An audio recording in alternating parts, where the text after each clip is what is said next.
নাই, মুখে পানি দিতে দিতে আপন বিদায় নেই। তবু নাহি ভয়, ভয় করি বাক শক্তি দাও দয়াময়। সুযোগ্য সভাপতি, উপস্থিত আকাশের তারকা সাদৃশ্য আলেম ওলামাবৃন্দ, সামনে আমার দিনদার ইমানদার মুমিন ভাই সকল, পর্দা থেকে সুন্নেওয়ালি মোমেনা মা ও বোনেরা, প্রশংসা আল্লাহর, গুণগান আল্লাহর, গুণকীর্তন আল্লাহ, স্তব স্তুতি ভালোবাসা তকদির হায়াত মওত রুজি জান্নাত জাহান্নাম পুরসেরাত সবকিছুর মালিক আল্লাহ, যে মহান মুনি আজকে আমাদেরকে বিভিন্ন এলাকা গোত্রবংশ জাতি ধর্ম বয়স বর্ণ নির্বিশেষে আজকে নওদা পূর্বপাড়া ফেব্রুয়ারির 29 তারিখ বুধবার, মঙ্গলবার, বৃহস্পতিবার দিবাগত রাত্রিতে 2024 সালে আমাদেরকে খোলা আকাশের নিচে এনে আল্লাহ হাজির করেছেন এক মসজিদ কেন্দ্রিক আয়োজিত মাহফিলে। এর জন্য আমরা মুনিবের দরবারে শুকরিয়া করি আলহামদুলিল্লাহ। দরুদ ও সালাম বর্ষিত হোক আখিরি নবী, শেষ নবী, নবীদের নবী, সব মাখলুকের নবী, সব জাহানের নবী, নবী মুহাম্মদুর রাসূলুল্লাহ সাল্লাল্লাহু আলাইহি ওয়াসাল্লামের উপর। আল্লাহুম্মা আমিন, আল্লাহুম্মা সাল্লি আলাইহি, আল্লাহুম্মা বারিক আলাইহি। মহতারাম ভাইও, আজিজ ও বুজুর্গ দোস্ত, আমি আপনাদের সামনে গ্রন্থ মুকুট আল কোরআনের বিক্ষিপ্তভাবে কয়েকটি আয়াতকে তেলাওয়াত করেছি এবং সেই আয়াতগুলোকে সামনে রেখে খুব অল্প সময়ে, বেশি বিরক্ত না করে কয়েকটি কথা বলে সমাপনী দিব নিয়োগ করেছি।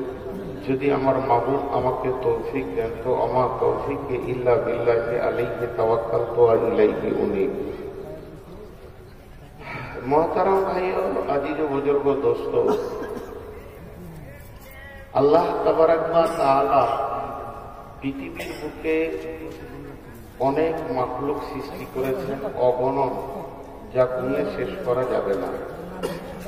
তার ভিতরে আশরাফুল মাখলুকাত হলো এই মানুষ, ইনসান। আর এই আশরাফুল মাখলুকাত সৃষ্টির সেরা হলো মানুষ। আল্লাহ এই মানুষকে বানিয়েছেন। আমি আদার্স যে প্রাণীগুলো আছে তাদের কথা আমি বাদ দিলাম, এখন মানুষকে নিয়ে দুটি কথা। মানুষকে যতগুলো জিনিস দিয়ে বানানো হয়েছে, কিছু দেখা যায়, কিছু দেখা যায় না। চোখ, কান, হাত, পা, পেটের ভিতরে যেগুলো আছে নাড়ি ভুঁড়ি, সেগুলো দেখা যায় না। কলিজা ফ্যাকচার, তবে এক্সরে মেশিন দিলে দেখা যাবে।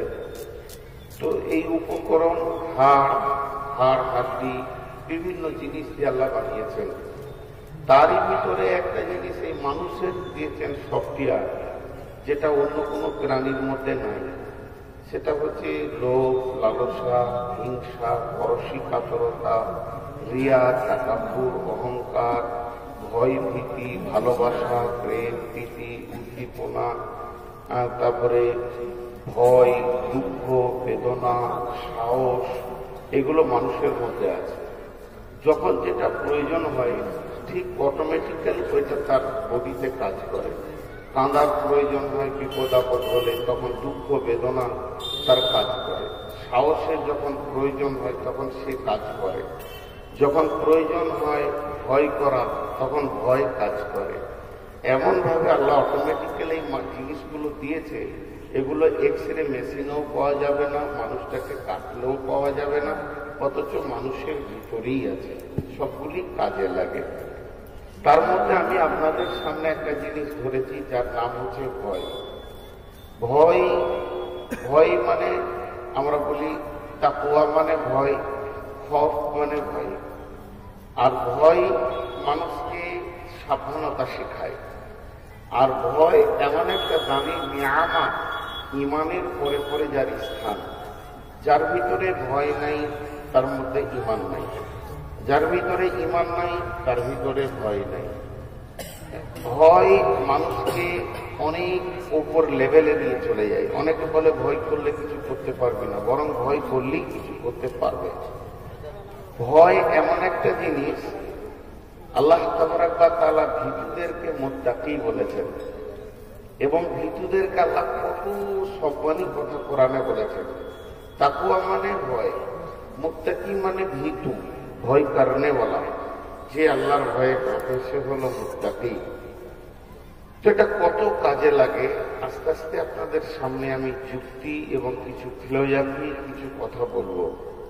পৃথিবীর সমস্ত মানুষ 3.5 হাতে, কিন্তু সবাই যে একই কাজ করতে পারবে তা না। এটা বিভিন্ন স্তর, বিভিন্ন সাইজ করে দিয়েছেন আল্লাহ। একটা ফার্মেসিতে 500 ওষুধ আছে, সব ওষুধগুলো যে এক কাজ তা না। তো বিভিন্ন মানুষ মানেই যে সব কাজটা করতে পারবে তা না, স্তর করে দিয়েছেন। মানুষের কিন্তু ধারণা, ভুল ধারণা নিয়ে দুনিয়া করে। আমার কাজ আমি করছি, আপনার কাজ আপনি করছেন। সুতোর মেথেরের কাজ করবে না, মেথর সুতোরের কাজ করবে না। আমরা সবাই সবাইকে নিয়ে চলব। প্রয়োজন মিটানোর বিষয়টাই হচ্ছে মানুষের কাছে এসে হাজির হয়। প্রয়োজনীয় প্রাণী একটাই পৃথিবীতে, যা হলো মানুষ। অনেক জিনিসের তার প্রয়োজন হয়। তো এরই ভিতরে একটা নিয়ামত, সেটা থাকতে হবে ভয়। বিশ্বনবী মাআদ বিন জাবালকে বলছেন, মাআদ বিন জাবাল নিজে বলছেন, আউসানি রাসূলুল্লাহ সাল্লাল্লাহু আলাইহি ওয়াসাল্লাম বিআসরি কালিমাতিন, আমাকে রাসূলুল্লাহ সাল্লাল্লাহু আলাইহি ওয়াসাল্লাম 10টা ওসিয়ত করলেন। তার মধ্যে শেষ ওসিয়তটা কি করলেন? ও আকিফুহুম ফিল্লাহ, হে মাআদ, তুমি পৃথিবীর যে কোনো কোণে থাকো না কেন, আল্লাহর ভয়কে সঙ্গে রাখবে।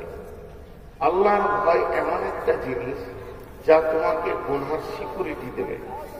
গুনাহ একদিকে, বাংলাদেশ একদিকে, ভারত একদিকে, মধ্যখানে তার কাটা পুলিশ আছে। পুলিশ এত ভীতু জিনিস মানুষের কাছে যে ওই দিককার লোক অবৈধভাবে ঢুকতে পারবে না, এই দিককার লোক ওই দিকে যেতে পারবে না। পুলিশটা যদি না থাকতো তো মানুষ জোয়াশা করতো, দেশের জিনিসটা ভেঙে যেত। আমার দেশের বিজনেস আলাদা, বাংলাদেশের বিজনেস আলাদা, তারা তাদেরকে নিয়ে চলে, আমরা আমাদেরকে নিয়ে চলি। এই বিজনেসটা ভেঙে চুরমার হয়ে যায়। আল্লাহর জমিনের কোনো ভাগ নেই, ভাগ হচ্ছে বিজনেসের ভাগ। নেপালের বিজনেস আলাদা, ভারতবর্ষ আলাদা একটা স্ট্রাকচারে চলছে, গতিছে। তো মধ্যখানে ভয় রয়েছে সিকিউরিটি। তো ভয় কত দামি জিনিস, আল্লাহ রসুল বলেন ও আকিফুহুম ফিল্লাহ। আবার এটা বলছেন তাকে, মাআদ বিন জাবালের মতো একজন সাহাবীকে। তার মানে ভয় যদি তোমার ভিতরে থাকে, তাহলে তুমি যে জায়গায় দাঁড়িয়ে আছো এটা নেকির জগৎ, ওই দিকে রয়েছে গুনাহের জগৎ। তোমার কাছে সিকিউরিটি ফোর্স রয়েছে ভয়, বিদায় ও এখানে আর আসতে পারবে না। ভয় এমন একটা জিনিস মানুষকে আরশের নিচে জায়গা দেয়। আল্লাহ রসুল বলছেন, সাবাতুন ইযিল্লুহুমুল্লাহু ফি যিল্লিহি ইয়াউমা লা যিল্লা ইল্লা যিল্লুহু। তার মধ্যে ওয়ারাজুলুন দাআতহু ইমরাতুন যাতু মানসুবিন জামালিন ফাকালা ইন্নী আখাফুল্লাহ। যদি কোনো সুন্দরী নারী যুবককে হাতছানি দিয়ে ডাকে, আর ওই সময় যদি ওই যুবকটা জবাব দেয় ইন্নী আখাফুল্লাহ, আমি আল্লাহকে ভয় করি, তো ফের বলছে রহমতের ছায়াতে সে কিয়ামতের মাঠে থাকবে। ভয় কত দামি জিনিস, আপনার রহমতের ছায়াতে রিজার্ভেশন লাগিয়ে দেবে, বুকিং লাগিয়ে দেবে। সেই জায়গাতে আপনি কিয়ামতের মতো কঠিন দিনে অত্যন্ত আনন্দের হাঁটবেন। কিয়ামতের ব্যাপারে আল্লাহ কোরআনে বলেছেন বুশরাকুমুল ইয়াউম, সেই দিনটা হলো আনন্দের দিন। তাদের জন্য যারা ভয় করেছে পৃথিবীতে। অনেক কথা আছে এই ব্যাপারে। গোটা কোরআনটা আল্লাহ রসুলকে ওয়াকফ করে দিয়েছেন। গোটা কোরআনটা আল্লাহ রসুলকে ওয়াকফ করে দিয়েছেন। ওয়া ইন্নাকা লাআলা খুলুকিন আযীম। কিন্তু ওই কোরআনের ভিতরে আবার আলিমদের সিফাত বর্ণনা করেছেন, ইন্নামা ইয়াখশাল্লাহা মিন ইবাদিহিল উলামা।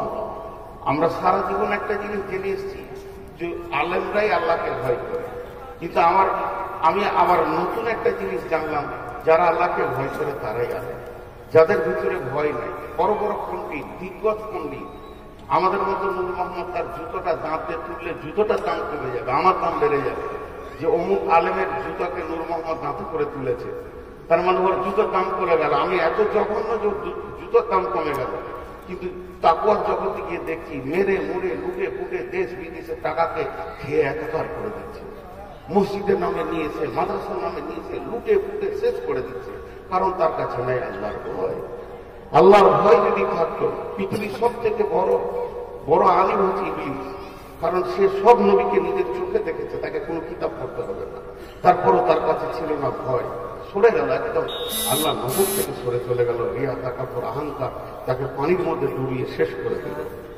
তো ভয় এমন একটা জিনিস, আল্লাহ কোরআনটা আপনার আমার হাতে দেওয়ার আগে বলছেন, যালিকাল কিতাবু লা রাইবা ফীহি, এই কিতাবের মধ্যে কোনো সন্দেহ নেই, হুদাল লিল, হেদায়েত পাবে কে? মুত্তাকিন, যার মধ্যে ভয় আছে।